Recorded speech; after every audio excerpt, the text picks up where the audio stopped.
Hi there. So welcome to another edition of the Illumination Weekly. We're looking at July 8th through the 14th. I'm Jen Duchen. I'm the creator of the Illuminating Journey Cards, and they have already been prepared. So let's see what's coming up. We know there's a lot of movement this month because we're in a 19 universal month, all about new beginnings. We also know there's a lot of retrogrades happening, including Mercury going retrograde this week, and this retrograde is in Leo, so it's about expressing emotion, expressing creativity, getting in touch with this part of ourselves that wants to express and explore, and going into that, deep into that energy instead of pushing it away or ignoring it. Let's see the first card that comes up. Well, this is very interesting. We have the 10 universal.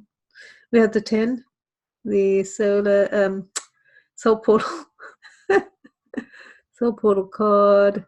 You can kind of see here. Let me bring it up here. And what I'm getting from the 10. So interesting, I just mentioned the 19, which is 1 and 9 is 10. So here we have the 10. So the number 10 is very important this month because, of course, we have the 19 universal month as well as the 10 for the 19, 10, 1 for the year. The 19 is the calendar year. So this number is often considered, well, it's an instant manifestation number. So what you think about, what you're focused on becomes true. So if you think something negative, then your mind is going to experience that, because we usually experience what we expect, or we experience it through the lens of what we expect, shall we say. And if we think wonderful things are going to happen, if we engage in our creativity, if we express the pain and hurt we desire to express, then it'll make it easier. So this 10 is, of course, this very sacred. The 10 itself is a very sacred number, a number of love and light. And I feel this card is optimistic. There's a lot of yellow in here. There's the energy of the sky coming down. There's even this craft from another world, bringing our attention, drawing our attention into the sacredness of the world we live in. So there are sacred things about who we are and what we're bringing to this moment, this time, that are really important for us to pay attention to. There's that aspect, and here is the sword here in the stone. It's that idea that we can find that place within us to release the energy that we've been holding back. So kind of finding what it is that we've been holding on to, the sacredness of who we are, the sacredness of what we believe in, that we've been holding back on, that is ready to kind of be pulled out, to be displayed, to be released. This is a time to go within and find that sacredness within you and see the sacredness around you in the world that maybe you are ignoring. It's an entry point, a recognition that it's time to kind of embody and embrace this incredible amount of magic that is around us in the world. We feel this sense of, almost like this sense of release, of waiting, and yet things are falling into place. So there's that sacred encouragement of enthusiastically bringing forth what we're here to bring forth. The second card is the number 14. So this is a 5, 1 and 4 and 5. And so this card is about, accepting the role you're here to play.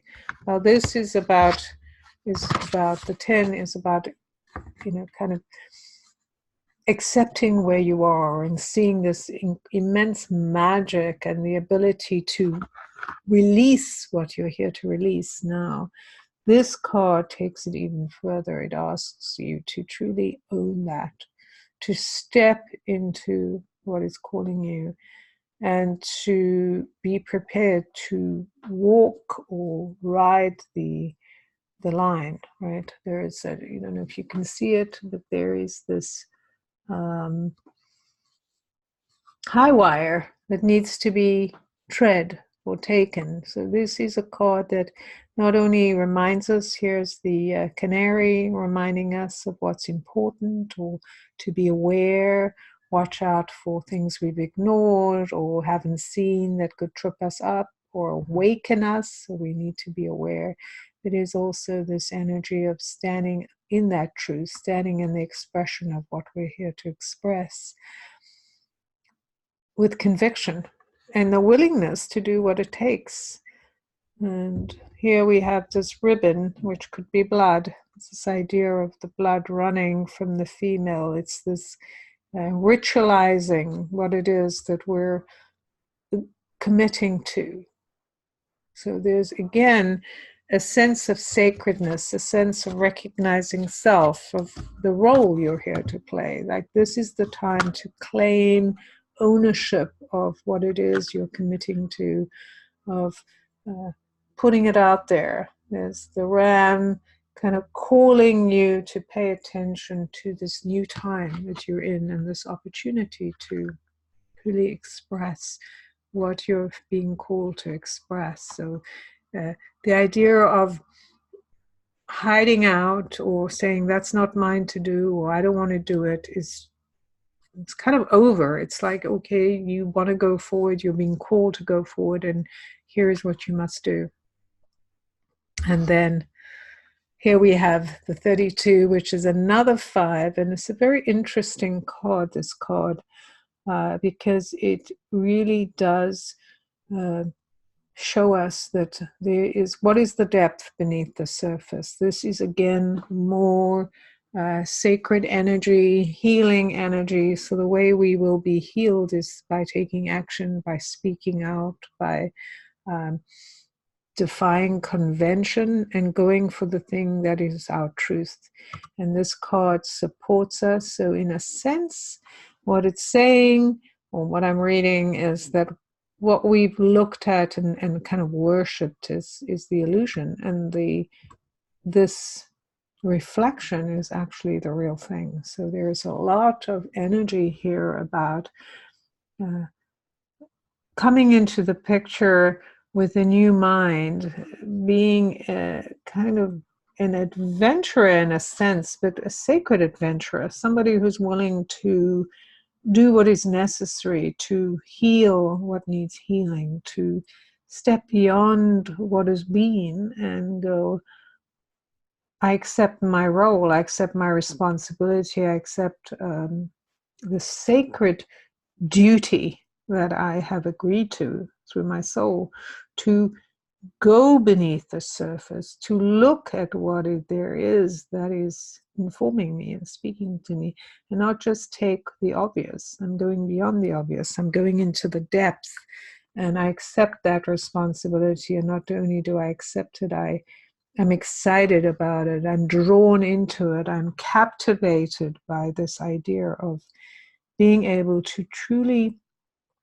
name things in a new way and call them to me in a new way, activate the divine energy inside of me. So that's this card. So all the cards this week are very sacred in a sense. They're very much about bringing yourself into the picture, bringing the sacredness of this journey, of stepping into what is open to you, what is calling you, the sacred journey of being willing to open yourself to the light, to what's coming in and going, I see where you're pointing me. I see that I must focus on what I value, that I must prepare myself for this journey that is or has been hidden from me and now made clear, and I must prepare myself. I must kind of position myself in the world to be that which I believe in, and to stand up for what is true for me and not just accept what somebody else is telling me.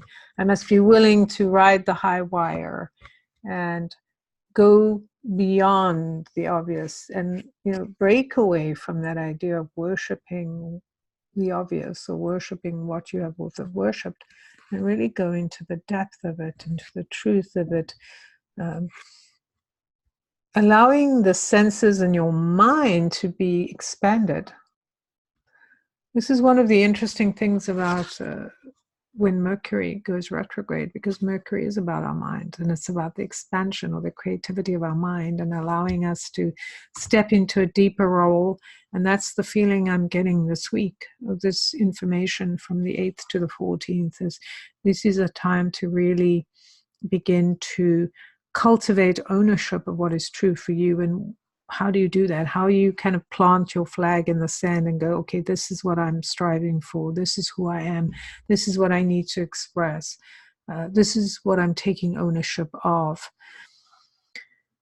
So yes, an intense week that is calling you to go inward and to really come to terms with what is your truth? What is the truth for you now? What is your willingness to not only see the sacred or see beyond what you've seen, allow yourself to be illuminated and the space around you to be illuminated so you can really see the divinity of this life you're living and the space that's opening up and the energy you're being called to hold within you, knowing that this is the right time to step into that role, to go beyond, kind of playing around and go, okay, this is it, I'm doing this.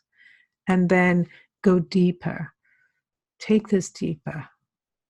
Really go into the depth of who you are. And that is perfect for expressing your voice and pain that you may have never expressed, and owning it so that you can release it, and stepping into this idea of you are a creator and you can create what you need and you know what it is. So you're willing to walk that journey and do what you must so that you can heal and be whole and bring that healed wholeness into the world so that you can show up in a whole different way, because now you're remaking this idea of who you are. And nothing's been made yet. It is all waiting, you and me and all of us, kind of how are we going to weave this all together?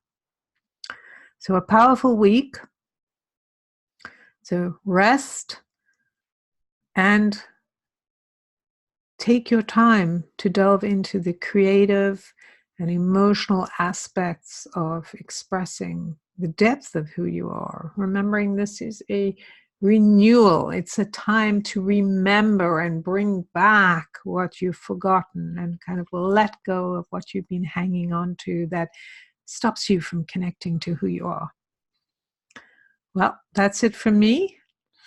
I hope you enjoyed it. And of course, please leave me a comment, like and subscribe if you enjoyed this video, and tell me what you saw. Did you see something I didn't mention? How did this impact you? I would love to hear from you. Let me know, as well as,